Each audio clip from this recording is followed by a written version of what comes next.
joining the panel today. Before we get into a couple of intros, we just wanted to emphasize that, today's panel is all about customer insights, how you can leverage those within your marketing mix and really elevating your sort of overall marketing strategy. And today we have some great perspectives across three really good, different insights. So we have a brand, we have obviously a lovely technology partner and agency partner. So their perspectives are really interesting and sort of cover quite a breadth of different strategies. Should we start with intros? Yeah, my name's Amy Fullerton. I'm Global Head of CX, CS, and Retention at Vivobarefoot. We don't really have internal names, but I do look after everything related to our customer data and keeping our customers staying with us and purchasing for longer. Hi, I'm Taylor Whiteley. I'm the Associate Director for Customer Success in the UK, looking after 10 fabulous CSMs. For those that don't know, Bloomreach is the AI... I already started badly. It's a customer data experience platform, so enabling you to use over 13 communication channels with customers and then personalize it from the start to finish. Brilliant. And I'm Anthony Bingham, Strategy Director at VisualSoft. VisualSoft are a full-service digital marketing agency. We build websites and we market websites through a full suite of digital marketing services. I very much sit on our marketing side of the business.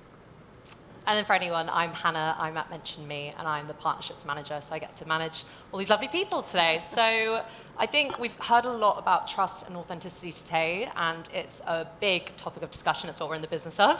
But I think it's really good to get actual perspectives of what that actually means for different people. So I think I'll start with you, Taylor. How would you describe the role of trust and authenticity in building long-term customer relationships?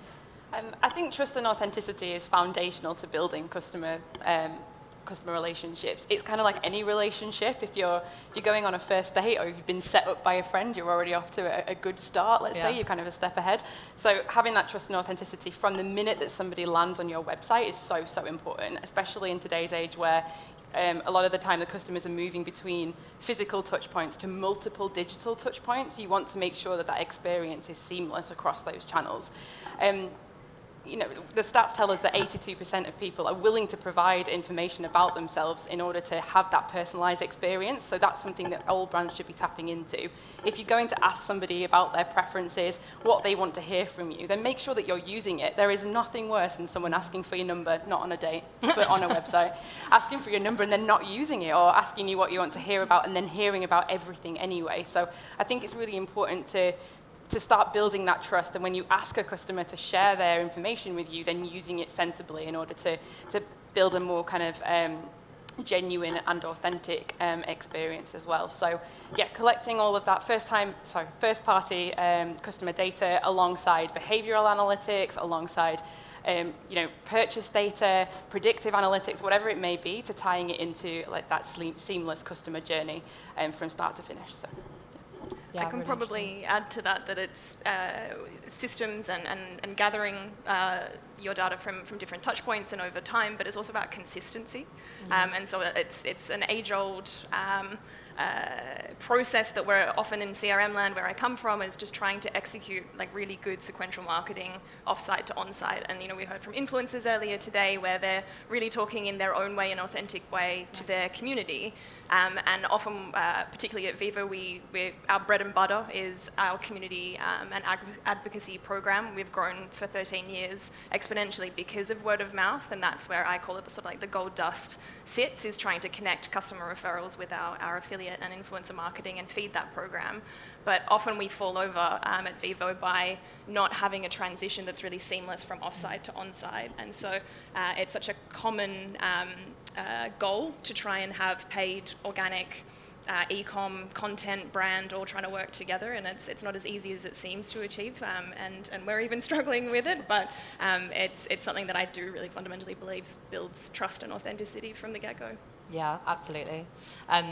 In terms of how you guys sort of perceive the notions of, authenticity means a lot for brands, and I think, like you said, a lot of brands hear it, and it's a lot harder to sort of maybe execute than in theory. So I think it's really interesting, to hear sort of a Bloomreach perspective to actually say this is how you actually implement that into the real marketing mix. And from an agency perspective, I would echo both of those points of view. I think trust isn't built through a single channel. It's built through a consistent and considered message across all channels. So if your emails are saying one thing and your ads are saying another, or you're using micro-influencers on your social channels, but then ultimately your emails are just a transactional promotional email, for example, customers start to notice. And then if you take that one step further, if your customer services teams aren't saying the same things that your digital teams are saying, again, customers notice, and it's picked up as it erodes that trust that you're trying to build. Yeah, no, 100%. Okay, I think maybe pivoting to Amy in terms of speak from a brand perspective, where are brands, do you think, missing the trick when it comes to using customer insights, and how you can really leverage that for a longer term relationship with your customers? Something that we're focusing really heavily on at Vivobarefoot's a minimal shoe brand, not the individual toe shoes, they're our competitors. But we make barefoot wear that is for active, for outdoor, for hiking, for everyday lifestyle, sneakers, you name it, we have a category solution for it. But what comes with that is the way in that customers are experiencing for us is really diverse.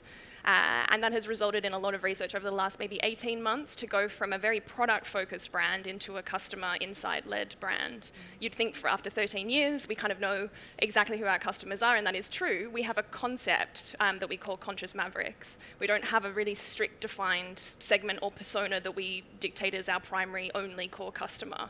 The conscious maverick is someone that is incredibly diverse. There's a huge amount of qualitative information about what they are, what they like, into hot cold therapy, they love longevity, biohacking, all of this sort of interesting, funky stuff. Really hard when you're a CRMer and you're looking for behavioral or like content engagement that flags that they like to wake up in the morning and go for a run, or they like to go and have a sauna session in the afternoon. It's almost impossible to start to predict what those propensity flags are.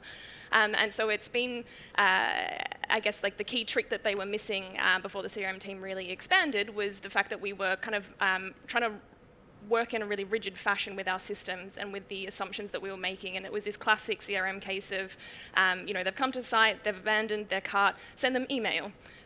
Add in SMS, maybe try and figure in some WhatsApp from there, make sure that the customer service team. And so we were having sort of like a really nice classic considered e-commerce journey, but we weren't really being diverse in the way that we were targeting them later in life, or even if their interests changed. And so the trick that we've found is that we have to be dynamic, and dynamic delivery starts with really good data, and it starts with understanding how we build out our own propensity modeling in-house. It's understanding how we can really quickly pivot between an initial intent where an influencer or a friend and family member has said, hey, you're experiencing pain when you're running, why don't you try barefoot running instead? It's actually going to help you recover, you can have better longevity, you'll rebuild your strength from the ground up. And that interaction and that belief in something that's often quite daunting and a little bit weird and it doesn't look the same as other shoes, it means that that person can come in from a specific intent, but then very quickly, in order to grow their lifetime value, we have to convince them that A, the lifestyle is worth investing in, and B, that we have lots of other product out there. And at any moment in time, that conscious maverick can flip and be suddenly interested in hiking, whereas we had no idea before that that was happening. And so making sure that our data set and our systems are connected together in a rigorous manner allows us to actually start to unlock what is very classic personalization. And you can tell I can talk a really long time about it, so I'm going to stop there. Yeah, I think it sounds like Vivobarefoot are doing it well, but it's really surprising how many brands are still getting even the basics of that type of thing wrong. People spending hundreds of thousands of pounds on ads that aren't utilizing the data and the insights that they're getting from other channels, which is why we're seeing a lot of demand for our services that consciously combine data from different channels to ultimately generate better outputs. Yeah, because I think from just even working with you guys as in the partnership space, it is really refreshing to hear that agency perspective of actually getting the right tech talking. And I think you've echoed it in the brand response of how hard that is, and the same from Bloomreach perspective of actually just having all of that data siloed and having all of the the agency, the tech, the brand itself, actually having that initiative to really sort of connect the dots. So I think, yeah, it's definitely a good point to call out. It's actually a really common pitfall, and we do see it with quite a few clients, but the difference between being a multi-channel brand versus being omnichannel, because they're not the same thing. So if you have siloed data, for instance, and so you send them an SMS, you send them an email, you send them a social ad, whatever it may be, just to see what kind of sticks and resonates with the audience, you're not necessarily sending them the right message at the right time. You know, we've been talking about personalization for years, and it's not just about having personalized journeys that operate in silos, it's about meeting the customer where they are within their journey life cycle as well. So at Bloomreach, we're really trying to orchestrate omnichannel journeys. So if email isn't resonating, and actually they're always on their phones, let's not bother with an email, let's send them an SMS. But those channels that are a little bit more expensive, like SMS, like ad audiences, for instance, it's important to be really optimized with your usage of that. Do you really want to send an ad audience to, send ads to an audience that's just made a purchase, for instance? Yeah. Or do you want to be treating them slightly differently? And that whole nurture journey, if it's their first purchase versus if it's their 10th purchase and they're a really loyal customer, it completely changes the way that you should be speaking to those customers and where you should be meeting them as well. Yeah, no, really good point. And Anthony, sort of, you spoke about it a bit earlier, your perspective, I guess, from an agency, you have that more zoomed out, sort of holistic view of what brands are doing. Can you give some more like concrete examples potentially of some of the things we've been talking about, like how brands have been using customer data to sort of help optimize those different channels? Yeah, 100%. Bit of a shameless plug. I'll use an example for some mention me data. But a recent client of ours in the entertainment space, we tested using those advocacy audiences, propensity to refer, and people who have ultimately been referred and then converted in paid search PMAX campaigns.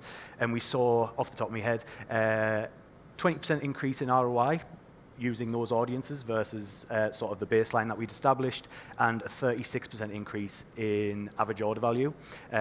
So once we start to test these things, we see how if we can scale that up and capture more of that audience in our wider campaigns, how it can have a really incremental effect on performance. And we see that ring true right across the board. It's not just advocacy data, it's any of the first-party data that you can plug into anything that is backed by AI will usually have positive outcomes. Audience bidding signals in paid search or lookalike audiences in paid social. Generally speaking, if you can feed it richer data, you'll get better outcomes. Yeah. Yeah, well, I think that's the consensus, isn't it, across everything? Yeah. More data, better results. Yeah. Okay, next question. I think I'll come to you, Amy, again. We know it doesn't stop there, sort of customer data. We know there's so much you can do with it. How has bringing together customer services and community really sort of changed the way you guys are working? Because I know Vivo, they're really known for how much you guys do with your customers. We recently went through a couple of different restructures internally, and we brought our customer service team in-house for the first time ever in 13 years. And so we've got very passionate, long-term customer service agents that are now fully part of our company and our team. And the goal there is to ensure that they're becoming sort of like your frontline advocates and almost like shopping assistants, because we're on the phone, we're on live chat, we're on email, all the classic touch points, but we're really trying to level it up and let AI take care of a lot of the the Wizmos, and those really classic interactions and self-serve with a human touch, because that's a really big demand from our customer base, is to make sure it still feels human. But ensuring that they are also then tapping back into we sort of talked about pre-visiting the website and that sort of communication that's often coming for our influencers and our advocates. We've been in a very typical structure where we have campaigns and product drops. We will feed that information out, and we will incentivize our influencers and advocates to talk about this at a specific time. Very classic marketing strategy. We want to tweak this to have much more of a real-time feedback loop between customer service and the community team. And what that looks like is taking not just known triggers and barriers that's come through our market research, but like on the ground real-time FAQs that are happening that week, briefing that in to the community team, having that information go out in organic or paid for content. So for example, we have autumn-winter that's just dropped. We've got a few different like winter boot type styles that are new colorways, new types of tech that's involved. Our tech is often quite tricky for customers to understand, and it's really overwhelming on site. And so it's a known problem for us, but we haven't been able to really nail that briefing process into the influencers. And so that's just like a prime example of them coming together, putting them in the same room, consistently reporting to the same people, meaning that we're driven from the insight and the customer first, rather than just thinking, okay, brand can brief in the content and it'll automatically address everyone's concerns, because that's often really not the case. And I'm sure a lot of us have had that experience where we're like, oh, it's super clear, everything's great on the product page. And you've got your advocates and your customers saying, I don't understand anything on that. So we're trying to nip that in the bud. And again, nothing crazy or outrageous, but it's just really trying to get the fundamentals right and put the right people together. I love that sense of community. And I was with a client the other day. I don't know if anyone's heard of Jellycat, but they were talking that they've moved their fan mail. Yes, they have a fan mail department to their customer service department, and they now sit next to each other. And every morning they've got a pile of fan mail that they go through, and then they incorporate it into, like people send in design ideas and all that. But I love the idea of really channeling that voice of the customer into the wider marketing efforts of the team. That's a really nice touch. Coming back to Taylor's point earlier as well, it's that next level of personalization. It's going beyond segmentation. If we can bridge the gap between customer services, community, and the channels, it's true relevancy and personalization in action, essentially. It's also the authenticity, right? Like Yeah, it's 100%. exactly what it comes back to. It's real conversations by real people. I always bang on about real feet, real shoes. That's actually what's going to sell. And we do a lot of, we have this beautiful in-house creative team, super glossy output. It's been quite a challenge to get a lot of authentic UGC into our content streams across email, SMS in the US. And for whatever reason, it's finally starting to filter through because they're able to see the results. And I think in terms of making sure that the customer is represented, if we can empower our affiliates and empower our advocates to have the actual customer point of view, rather than just what we are trying to force feed them as a brand and what we think makes sense, that's where things really start to come to life. Yeah, definitely customer first. I think for our closing out question, I'll start with Taylor, but we can open it up as well. Where do you guys reckon the biggest opportunity is for people to use customer insights to really leverage and speed their marketing strategy in the next 12 to 18 months? We've already touched on it earlier today with Wojciech and the CEO. With that keynote, and for me it's agentic personalization. I think AI, there's a real opportunity there, but there's also a challenge of making sure that it's humanized, right? We need to look at the kind of the emotional drive of those brands, and that the challenge of storytelling and keeping that brand voice really authentic is going to be the challenge. But I think moving away from simple automation to kind of acting autonomously through agents is going to be really, really powerful. We're all been asked to do more with less and all of that, and I really think that agentic personalization is going to be the next big thing. Yeah, I think it's that scalability piece, isn't it? People are scared of AI, but actually it's the personalization at scale that is very human in its conversation. Yeah, I think it's just going to be able to help us manage more that complex campaign management. It's going to be able to identify anomalies and errors much quicker, enable the marketing teams to intervene. It's going to help with prediction side of things, and so yeah, I think the opportunity is huge. Yeah. Yeah, just taking it back to what Taylor mentioned earlier around multi-channel and omni-channel. Yeah. If you're still operating in a multi-channel way and not striving for omni-channel, that should be ultimately where you start. Start with your customer engagement channels as well. If you're still sending emails in isolation and SMS in isolation and not considering the full unified view of the customer's data that you have, that would be where I would start. And micro-influencer. If you can unlock micro-influencer at scale using something like Mention Me's platform, it would be a really interesting test for the new year. Out of curiosity, from an agency perspective, is that sort of one of the most common problems you see? Are brands coming to you guys saying, I've got these different bits, not talking to each other? Is that a common one? It's an unknown problem, I would say. I don't think they actually recognize that as a problem, but if you're not feeding those insights into your advertising channels, you're missing a trick. And if you're not speaking to customers in an omni-channel way, you're also missing a trick. So yeah. it's quite critical for most brands, most advertisers, and it's something that a lot of people don't even realize is a problem until somebody like us comes along and yeah. highlights it. Yep.